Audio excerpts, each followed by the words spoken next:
Thank you for making time. Thank you very, very much. Okay, so let us begin with some of the concerns. Debt is not necessarily a bad thing. Some countries have borrowed. Even the president himself said Japan's debt to GDP is really high. However, you're raising concerns about Kenya's debt and Kenya's debt levels. Why is that so? So in Kenya, we have growth that's driven by debt. And ironically, this debt is then, spurring the growth of the economy. So actually, we have debt-driven economic growth, which is unsustainable. The second thing about debt is that where you borrow, the price at which you borrow, and where you invest the money has to be in tandem. The cost of borrowing should not outstrip the gains that you're going to get. So government has been borrowing at higher rates and at shorter intervals, and then investing money in projects like the SGR, which have very long repayment periods of some 30, 40 years. So it's bad investment choices.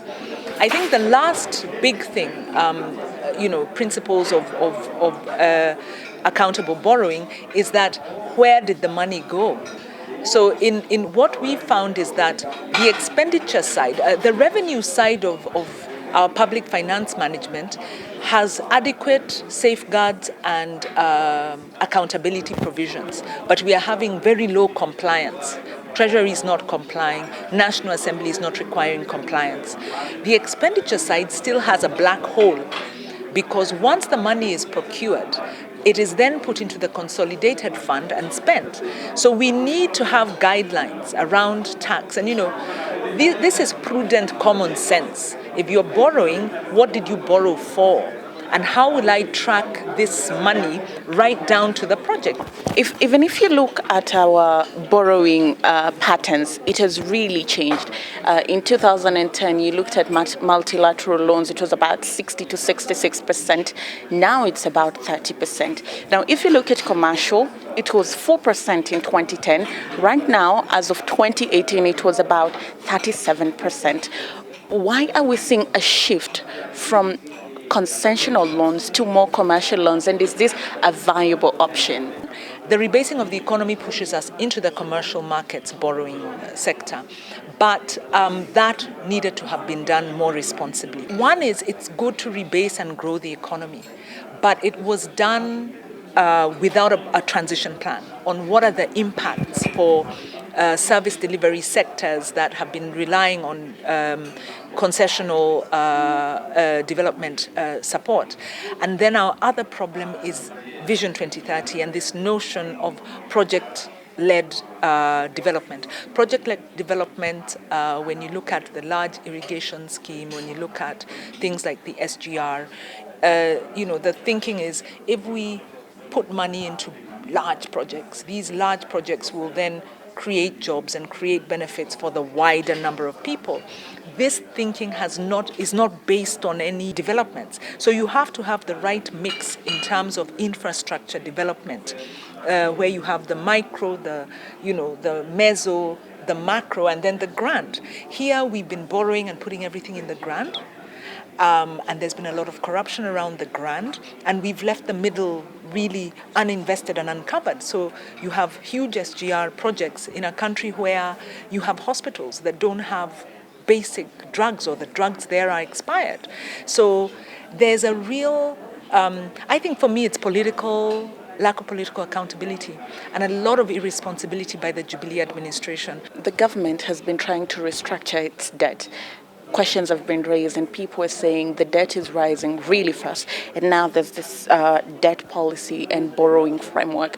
However, even with this, civil society, you're feeling like there are certain issues that haven't been properly addressed to ensure that the framework does its best to address the questions around debt management. What are some of the questions or some of the issues you have with the debt policy? The debt policy doesn't have solutions. It doesn't have recommendations.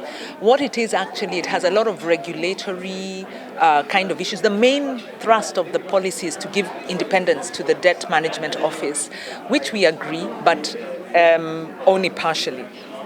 So The policy is sweeping the larger issues, actually, maybe not, doesn't address the larger issues that would help us resolve this problem. And what would you say are the larger issues? One is the scope of the problem. Two, the principles around redress. For instance, we want to have indicators. What are the ceilings, debt ceilings that are required? What are the indicators around debt? And what are the issues? Where is the money going to come from? And what measures are we going to implement? And what time frame do we give? Wanjiru, as a civil society, what would you propose to be added or subtracted from the debt policy and borrowing framework to ensure that we manage our national debt well? So number one, we expect the Treasury, working through this National Consultative Forum and in conjunction with Parliament, to actually find where the excesses are in the national budget, and direct that towards repayment of debt in the first instance. And then we expect continued accountability, but it needs political leadership. And we are prepared as civil society to bring in our leadership. We're going to advocate with other sectors to also demand this, so that we are done with quick fix band-aid solutions. We want a significant, we want something that deals with the causal issues and puts us on a footing that allows us not only to resolve this debt, but also to institute a debt management framework that will ensure we don't get back into this problem. Wanjiru, thank you for making time. That's why we leave it. Okay. Thank you. Thank you so much.